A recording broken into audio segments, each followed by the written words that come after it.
Let's take a look at the benefit module. There are two main components to the benefit module. This is where we set up all of the benefit and deduction codes, and it is also where we set up the benefit plans that get assigned to employees. Let's take a look at the benefit and deduction codes first. You can have an unlimited number of benefit and deduction codes, and each of them will have rules behind them. We have flags on benefit and deduction codes, again by our common employee groupings, much like pay codes, which you can see here. When we drill down, we can see the rules behind these. We can see that we do have access to user-defined grosses. So we can add to these gross pays and do a calculation on that amount. We also have the ability to define user-defined nets, so we can take gross pay and subtract one of these deductions and do a calculation on that net amount.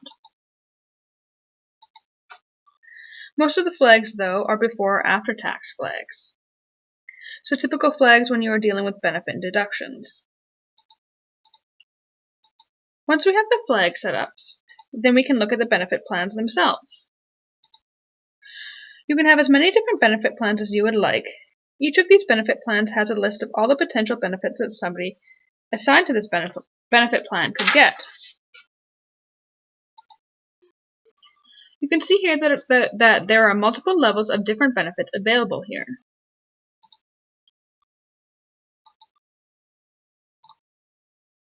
Each level of each benefit has an eligibility screen, so we can go in and see who is able to have this particular benefit. So we could do a probation period. It could be 3 calendar months or 90 calendar days. It could be life-to-date hours. They might have to work a certain number of hours before they even get this particular benefit. Or it could be pay period eligibility. It could turn on and off each pay period depending on whether they meet certain criteria. Typically, we see this having to do with full-time versus part-time hours. Maybe you need to work full-time hours before you get a particular benefit. There is also a calculation screen here. Calculations can either be employee paid, employer paid, a taxable benefit, or a combination of any or all of those three.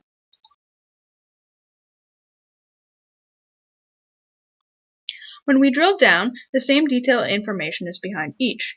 We can do a flat amount. We can do a quite simple calculation there. So say $45. We can also call in all of those bases right here that we have created with our gross flags off of pay codes. So you can see all of the user-defined grosses. There is monthly wage, annual wage, pay period wage, vacation gross, sick gross. All of those pay code flags come into play here, and we can really define the gross that we use as a base in this calculation. So we can pick a gross and we can round it here, based on what we need for our organization. We can factor it, we can add to it, and we can cap it. We can really manipulate the base of this calculation, and that gives us a lot of power when we are building those complex calculations. Once we have the base, then we can do a percentage or rate of that particular base.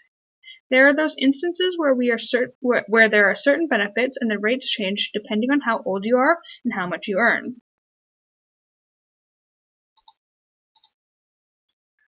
Life insurance is a really good example of this.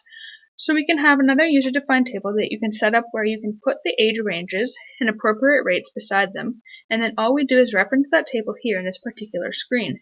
When this gets assigned to an employee, then the system will go out and pull back the appropriate rate into the calculation because the system at that point will know the age or the salary range of that particular employee. We can do a total calculation and then split it, employee versus employer 50-50 maybe, if that is easier than doing each section separately. We can also do mins and maxes every time we process annually each pay period. We can also group deductions and max the group. That comes in handy with garnishment scenarios and that type of thing. We can also do a goal amount. So right here, if the employee happens to owe money, maybe we can put $1,000. So we put in our goal amount, and then they take maybe $100 every paycheck, and then the deduction will stop after they've met that goal.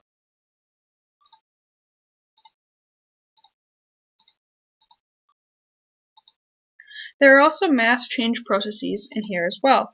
So if the carrier comes with a new increase, a new rate, you can do a mass change process to update everyone that holds that particular rate.